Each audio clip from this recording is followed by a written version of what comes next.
जिथे सत्य तिथे आम्ही. नमस्कार, मी संदीप भोसले, तुफान न्यूज चॅनल चीफ एडिटर आणि भारतीय लोकसहकार अध्यक्ष. आज आपण कुर्ल्याच्या SRA वरती, कुर्ल्याचा जो ग्रेस डेव्हलपर आहे त्याच्यावरती आपण आज बोलणार आहोत. SRA ही गव्हर्नमेंटने काढलेली एक अशी स्कीम आहे की त्याच्यामध्ये गरिबांना त्यांच्या झोपडपट्ट्यांच्या समोर त्यांना बिल्डिंगमध्ये घरं मिळतात. मला वाटतं ही गोष्ट गव्हर्नमेंट खोटं बोलते. अशी बिल्डिंगमध्ये कुठलीही घरं मिळत नाहीत. आज जे तुम्ही ऐकणार आहात त्याच्यामध्ये घरं किंवा दुकान मिळायचं सोडून द्या, पण ह्यांना रस्त्यावरती आणलंय. आणि ह्या स्कीम्समध्ये कशा पद्धतीने फसवलं जातं आणि कशा पद्धतीने बिल्डर आणि SRAचे आणि तिकडचे स्थानिक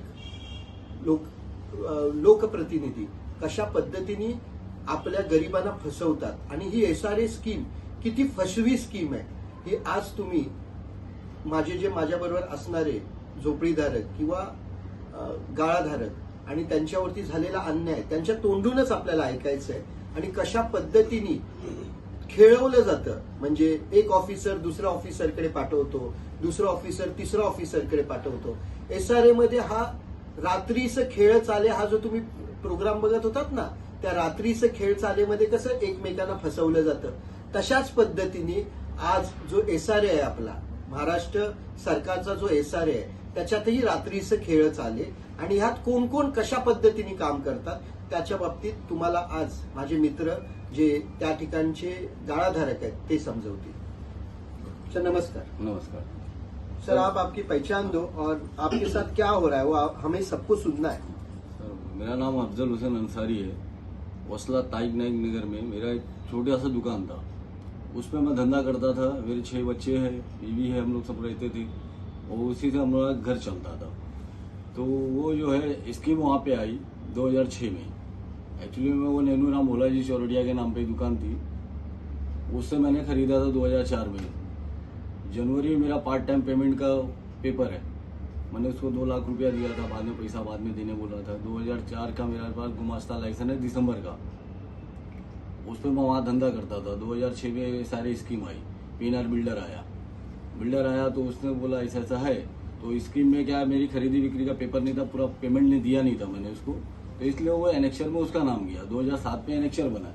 फिर 2008 में मैंने उसको फुल पेमेंट दिया. तो 2008 की खरीदी बिक्री का मेरा पेपर है.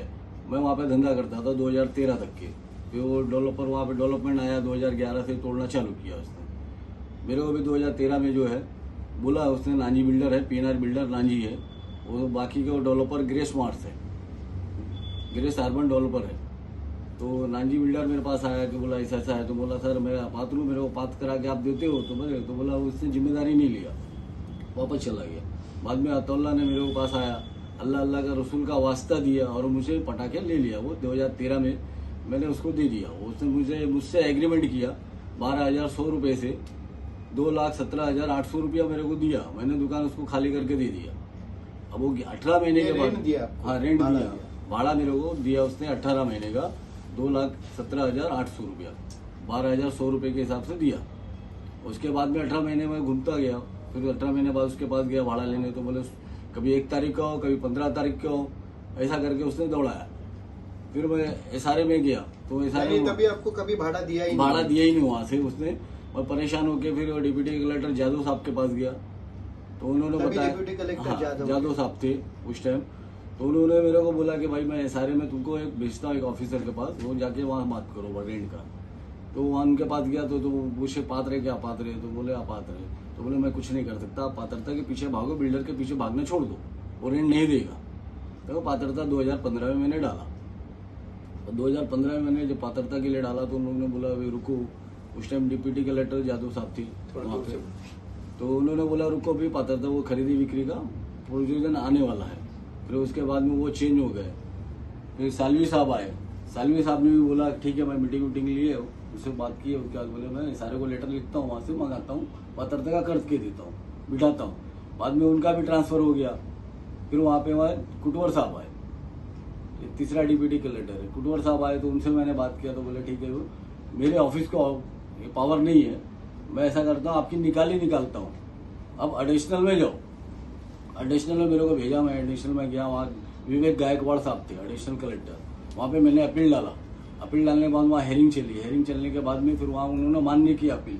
फिर उन्होंने नीचे मेरे को भेजा डिप्टी कलेक्टर के पास, सक्षम अधिकारी के पास भेजा, चेंबूर नंबर 2। उसके बाद में आया, वहाँ अंजलि भोसले थी उस टाइम। अंजलि भोसले मैडम ने वो मेरे को पूछा, हेयरिंग लगाया, पूछा तो मैं बोला मैडम मेरा तो पूरा पेपर है यहाँ पे। तो बोले ठीक है, उसने लाइट बिल जो लगाया है, फ्रॉड लाइट बिल लगाया तबरेज हसन सिद्दीकी के नाम पे, बिल्डर ने। ये तबरेज हसन सिद्दीकी बिल्डर के लड़के का क्लास फेलो, उसके नाम पे लगाया खरीदने जो आपके यहाँ पे कभी था ही नहीं वहाँ पे डुप्लीकेट उसका लाइट बिल हाँ, उसका डुप्लीकेट लाइट बिल डुप्लीकेट था लगा। हाँ, डुप्लीकेट लाइट बिल लगा। तो मैडम ने बोला ठीक है अपन उसका वेरीफाई मंगाते हैं वहाँ अडानी से।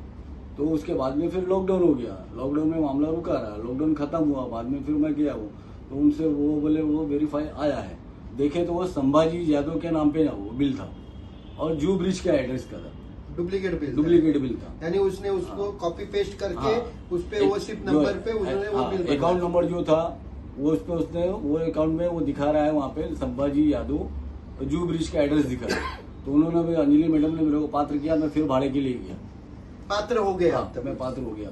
कुटुर साहब ने भी पात्र किया था, ये रिवाइज हुआ है। तो वापस से गया वहाँ रेंट लेने के लिए, रेंट लेने गया तो वहाँ पे वो हेयरिंग हुई।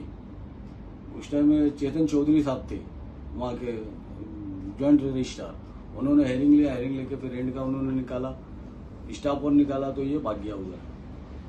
अच्छा, रेंट आपको देने का नहीं था, हाँ। इसलिए वो हेयरिंग में आया और भाग गया वहाँ हाँ, से। फिर वो बिल्डर भाग गया। हाँ, बिल्डर गिरीश अर्बन ने फिर वापस से जाके वहाँ पे एडिशनल फिर अपील किया। वहाँ पे तेजू सिंह पवार था उस टाइम, और तेजू सिंह पवार को मैंने बोला ये लाइट बिल इसका फ्रॉड है।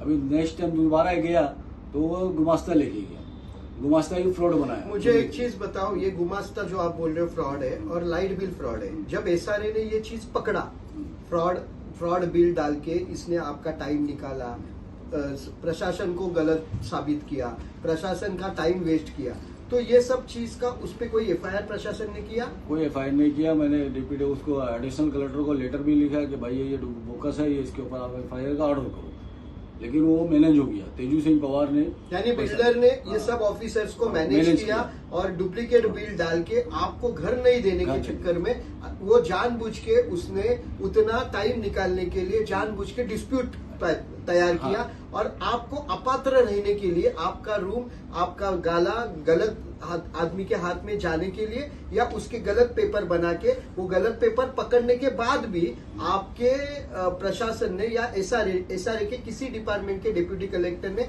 उन पे एफआईआर नहीं किया, बराबर है? किसी ने ऑर्डर नहीं किया। फिर वहां से वो तेजू सिंह पवार ने जब क्लोज किया, क्लोज करने के बाद फिर नीचे भेजा तो टेबल नंबर 10 हजारे साहब थे डिप्टी कलेक्टर, उनके पास हमारी हेयरिंग हुई। उन्होंने फिर वो लाइट बिल का फिर वापस उन्होंने पड़ताल मंगाया, अदानी से मंगाया, फिर BN वार्ड से मंगाया, गुमास्ता लाइसेंस का, ये दोनों फैक्ट था, फोर्जरी था दोनों।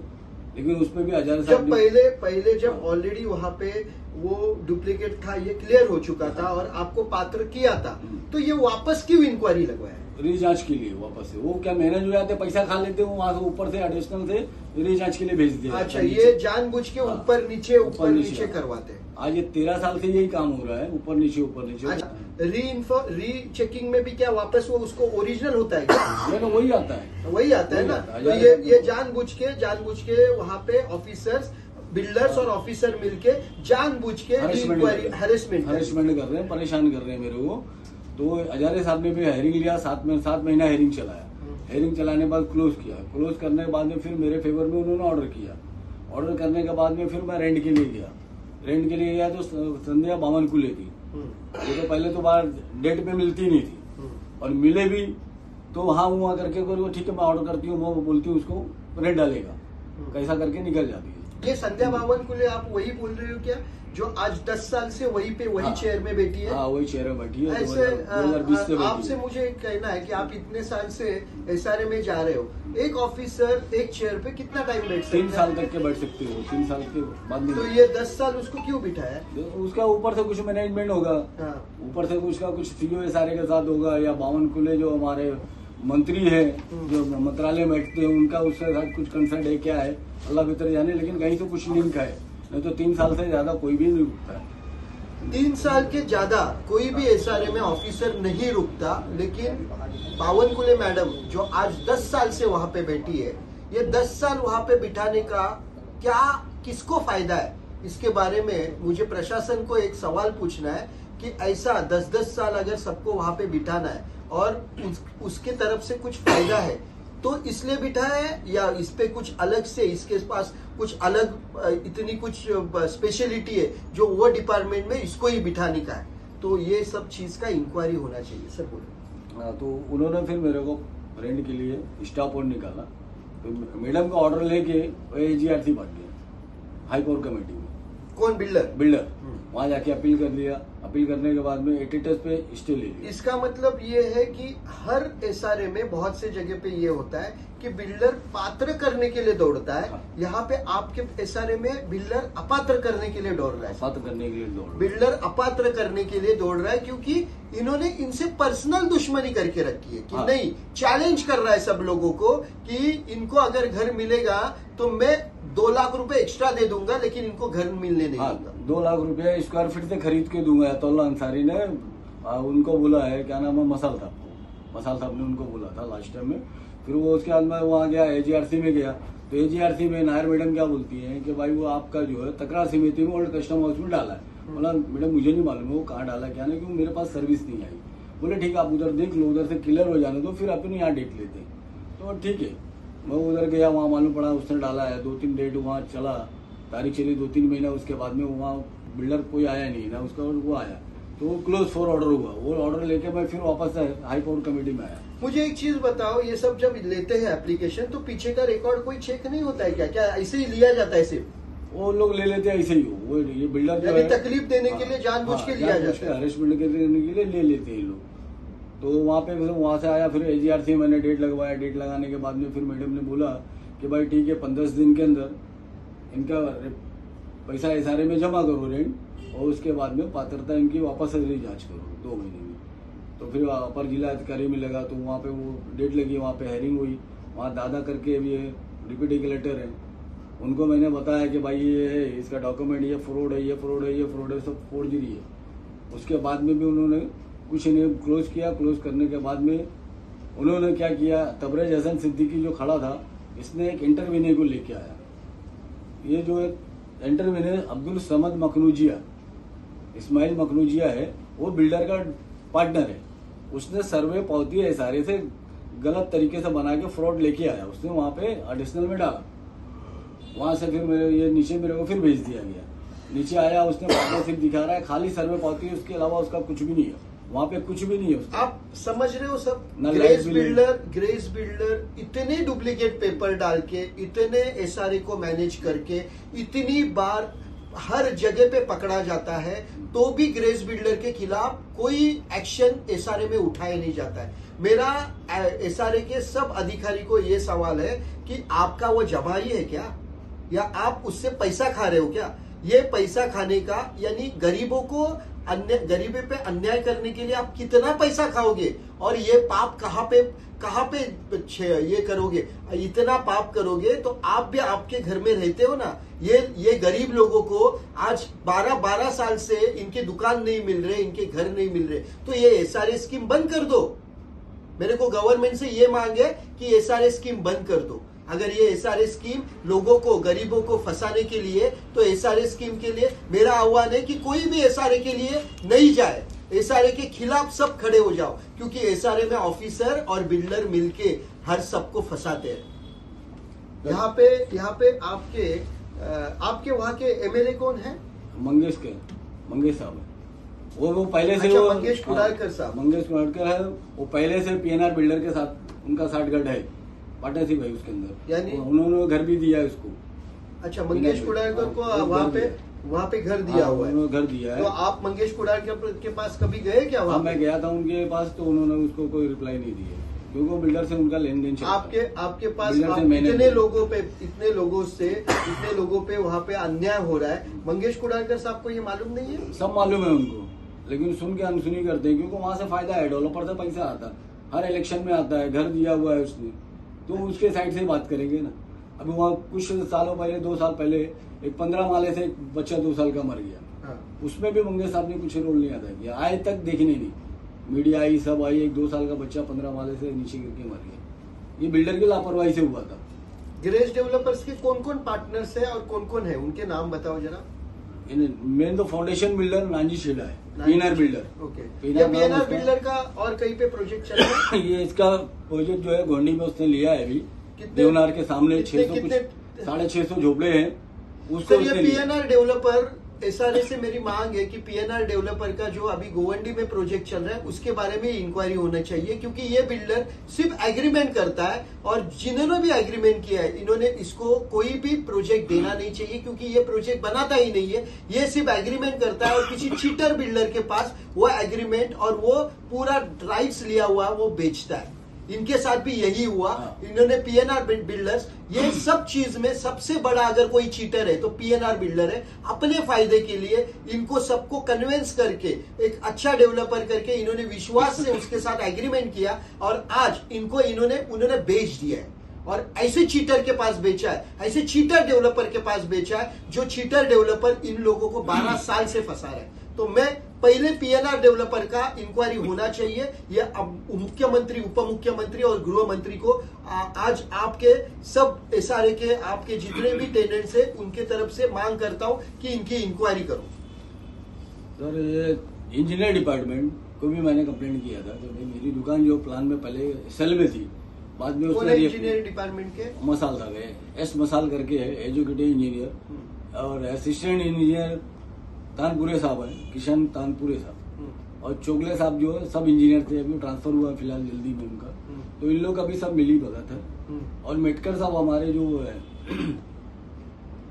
मेन जो वो मेटकर साहब है, क्या नाम है, डीवाईसी मेटकर साहब है, वो भी आज करीब 10 साल से वहाँ पे वो है पोस्ट पे, उनको भी चेंज नहीं किया गया। मेटकर साहब का भी 10 साल से बदली नहीं हुआ है। यानी ये 10 साल से बदली न होने का रीजन क्या है, इसके बारे में हमारे मुख्यमंत्री, उप मुख्यमंत्री, आज हम देखते हैं कि मुख्यमंत्री ये इन पे थोड़ा भी कोई दाग नहीं है। आज ये मेटकर साहब और ये बावनकुले मैडम 10-10 साल से वहां पे क्यों रुकी है, इसके बारे में मुझे मुख्यमंत्री और उप मुख्यमंत्री साहब से एक ही सवाल है कि ये 10 साल क्यों रुके वहां पे, वो आप जरा इंक्वायरी करो सर।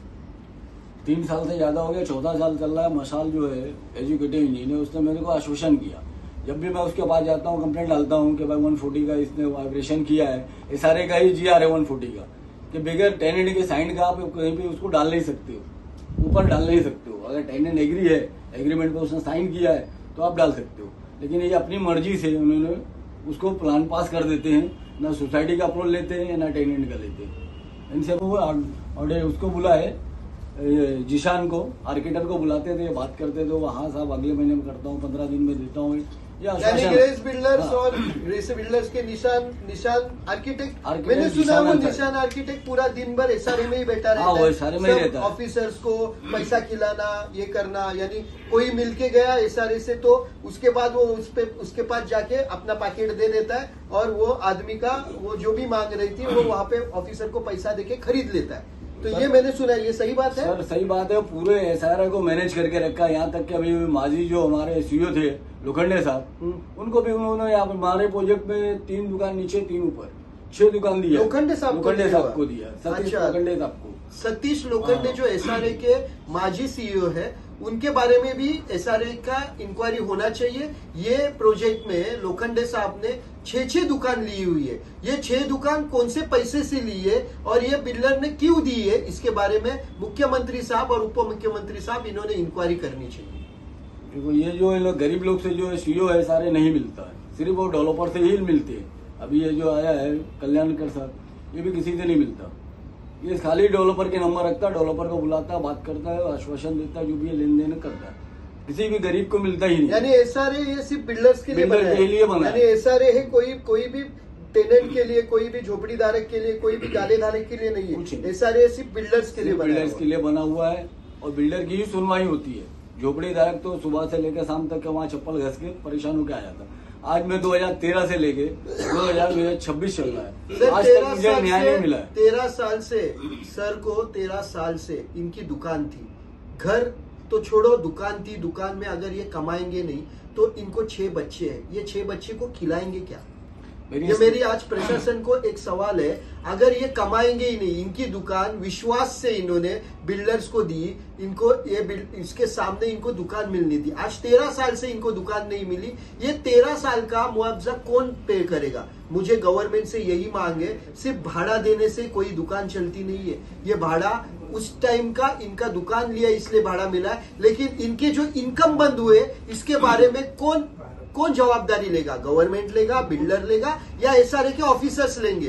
तो मेरी ये मांग है कि आज जो इनके बारे में जो अन्याय हुआ है, इसके बारे में अगर आपने मैंने थोड़े टाइम पहले इनसे सुना है कि इनकी अगर इन्होंने ये सब चीज अगर ये 10 दिन में नहीं हुई तो ये इनके 6 बच्चे, ये इनकी वाइफ, ये यहाँ पे शिंदे साहब के बंगले के सामने, मुख्यमंत्री साहब के बंगले के सामने आके खुद की आत्महत्या करने की तैयारी में लगे, क्योंकि इनको खाने के लिए कुछ भी नहीं है। जब खाने के लिए पीने के लिए कुछ नहीं रहता है ना, तो आदमी को दूसरा कोई रास्ता सोचता नहीं है। मुझे आज एसआरए को, अपने मुख्यमंत्री और उप मुख्यमंत्री को ये मांग करनी है, अगर इनके जैसी फैमिली को आपको बचाना है तो इनके घर, इनके गाले इनको मिलने चाहिए, और इसमें जितने भी करप्शन हुए इसके बारे में आप इंक्वायरी करनी चाहिए। बस इतना ही बोल के मैं रुकता हूँ और सबसे मांग करता हूँ कि ये 8 जान जो आने वाले 10 दिन में यहाँ पे